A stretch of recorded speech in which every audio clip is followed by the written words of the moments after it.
আসসালামু আলাইকুম রহমতুল্লাহি ওবরকাতুহু।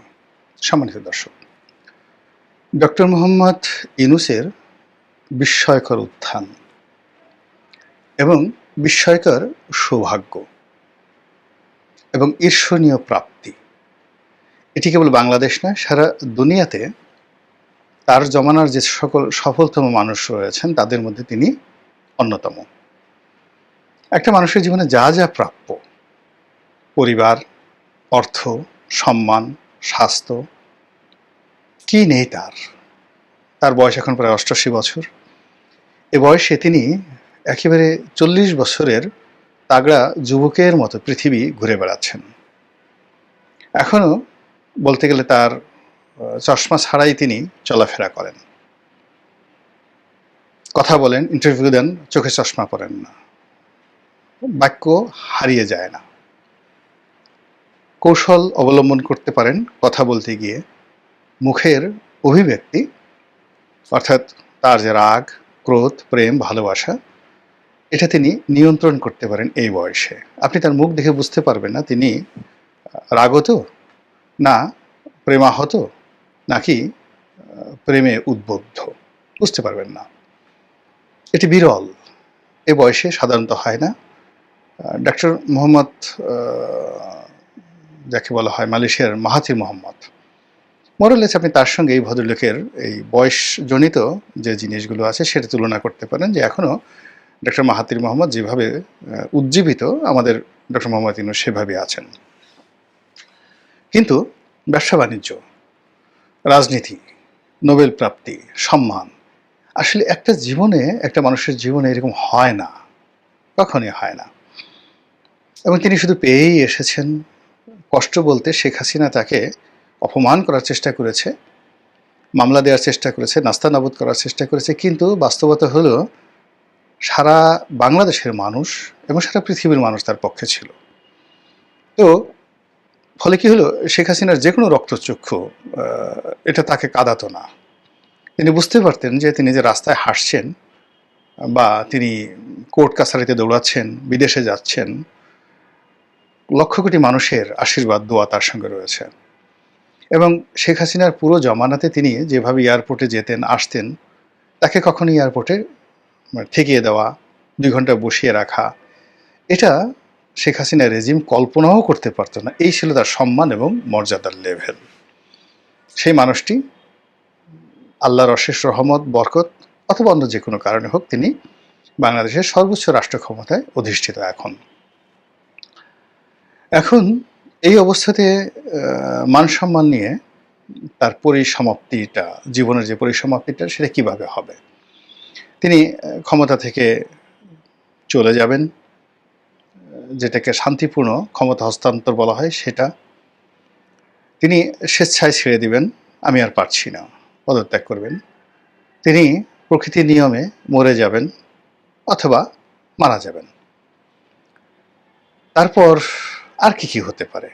মানে আলটিমেটলি জীবনের এই পর্যায়ে এসে তার সব কিছুর তো একটা সমাপ্তি হবে, তাকে কবরে যেতেই হবে, কোনো মানুষই অমর নয়।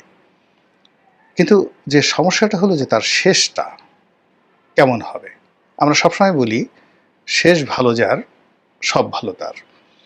এবং জীবনের সব অর্জন, তার জীবনের সব অর্জন, সকল সুনাম, সকল সুখ্যাতি, ধন সম্পদ, মান মর্যাদা, এটা নির্ভর করবে তার, যাকে বলা হয় এই অন্তর্ধানের মাধ্যমে, তার প্রস্থানের মাধ্যমে, তার মৃত্যুর মাধ্যমে, তার কর্মজীবনের পরিসমাপ্তির মাধ্যমে। এবং সেটি যদি ভালো হয়, তিনি সত্যিকার অর্থে একজন ভালো মানুষ।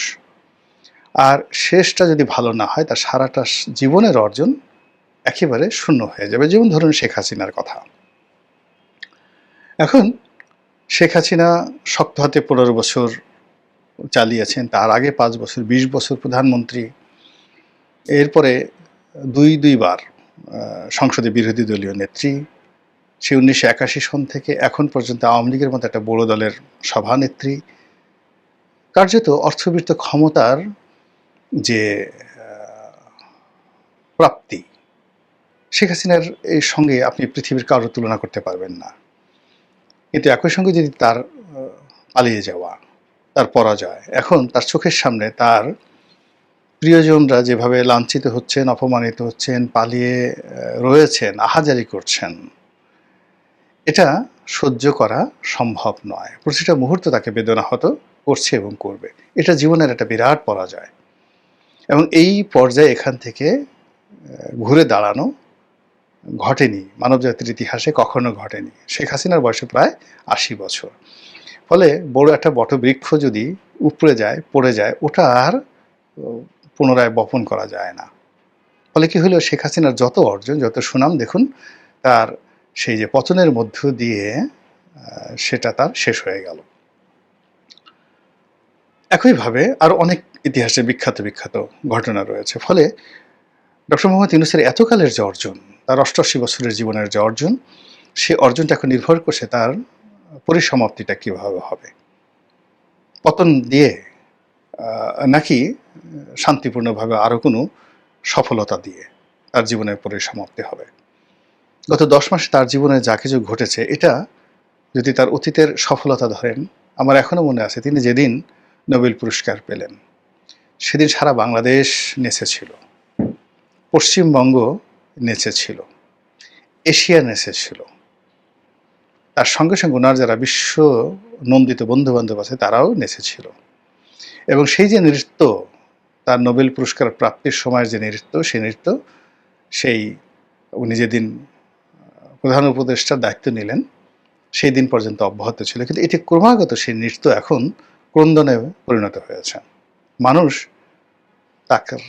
তাকে সমালোচনা করছে, গালাগাল দিচ্ছে, তাকে নিয়ে ট্রল করছে, আজে বাজে কথা বলছে, অথচ এটা হওয়ার কথা ছিল না। এটা কেন হলো, কিভাবে হলো, এটা উনি ভালো জানবেন। আমি শুধু এখানে প্রকৃতির একটা স্বাভাবিক নিয়ম আপনাদেরকে বলি। আমরা যে মানুষ মারা যায়, মারা যাওয়ার পরে লাশ কবরে রাখে, সে সময় একটা দোয়া আমরা পড়ি। সেই দোয়াতে আমরা কি বলি? আল্লাহর কথা, পবিত্র কালামের পাকের কথা, মিনহা খালাকনাকুম অফিহা নুইদুকুম অমিনহা নুখরিজুকুম তারাতান উখরা।